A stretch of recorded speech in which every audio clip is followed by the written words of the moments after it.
Hi learners, you're welcome to our fifth lesson in Our World, Our People. Now for our lesson starter, the following are various places of worship. Name them correctly. Name them correctly. So we have this one, this one, this one. So three pictures here, all showing places of worship. So can you guess the name? All right. The first one is a mosque, and the second one is a church or a temple, and then we have the shrine. Congratulations if you have been able to score all.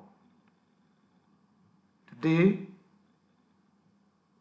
we are still looking at our beliefs and values, that is worship, and today we want to identify types of traditional prayers.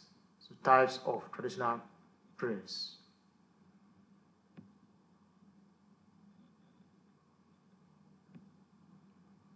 All right.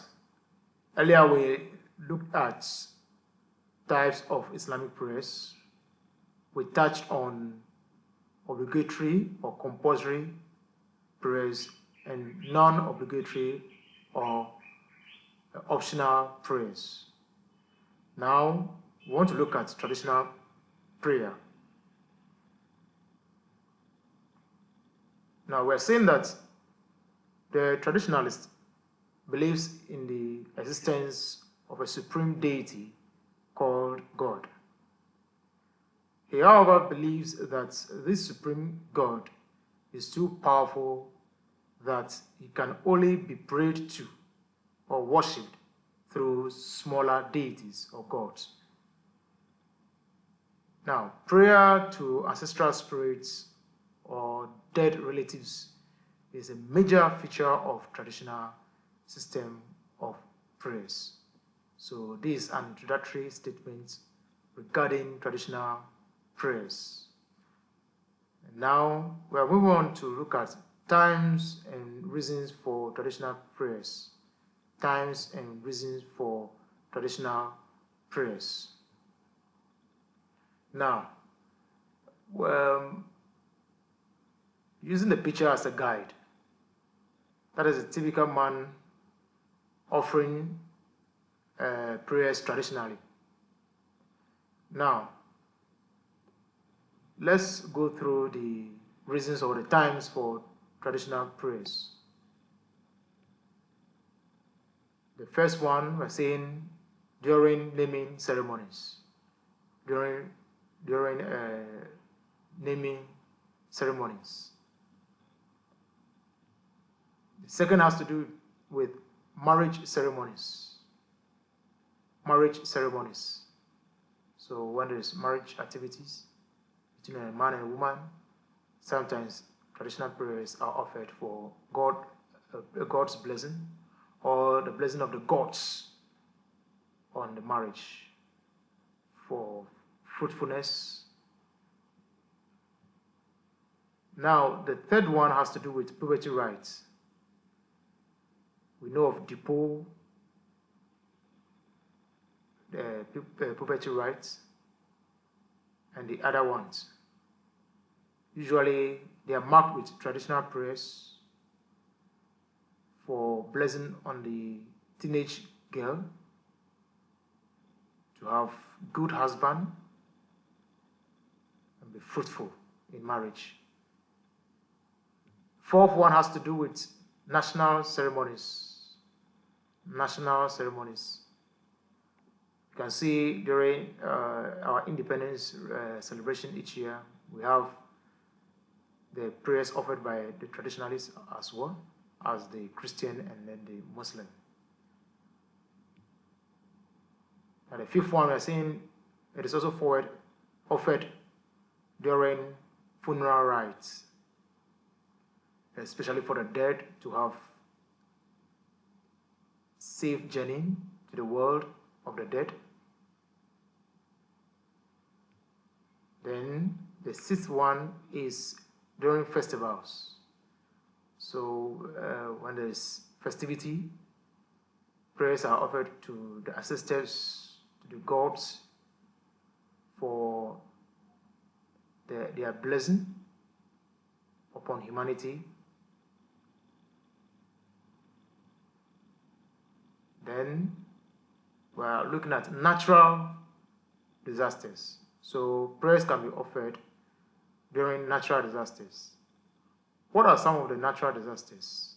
We have droughts or famine, diseases, flood, earthquake. Again, prayers are offered to gods or ancestors to have mercy, to show mercy to victims of natural disasters. So let's go over by saying traditional prayers are offered during naming ceremonies, marriage ceremonies, puberty rites, national ceremonies, funeral rites, festivals, and natural disasters. So now let's look at the types of traditional prayers offered during these times. Types of traditional prayers offered during these times. Now, just as the prayers offered by the types of Christian prayers, traditionalists also pray alongside the types of Christian prayers we looked at in our third lesson. So 1, prayer for thanksgiving. Prayer for thanksgiving. So we'll offer prayer to thank God, especially during festival, for the ancestors bringing together people from every nook and cranny to the dead background. 2, prayer for confession.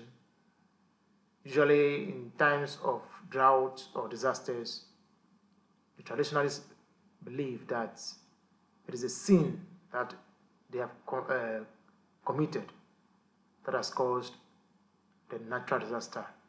So prayer is offered as confessing sins to the gods. Then there's prayer for petition. This prayer has to do with asking for something from the gods, prosperity, fruit of the womb, etc. Then you have prayer of intercession. Here, prayers are offered on behalf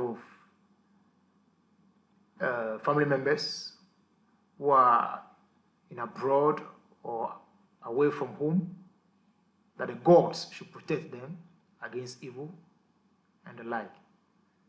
So the types of traditional prayers we say we have prayer for thanksgiving, prayer for confession, prayer for petition, prayer for intercession. So what have you learned so far, my dear learners? You are to discuss with your daddy, mommy, or your sibling about the main points covered in the lesson today. Thank you for your patience and coming this far with me. Hopefully, we'll meet in our next lesson, where we'll look at importance of prayers. Make sure you do the exercise in time. You also download the PDF notes. So we'll meet again. Bye-bye.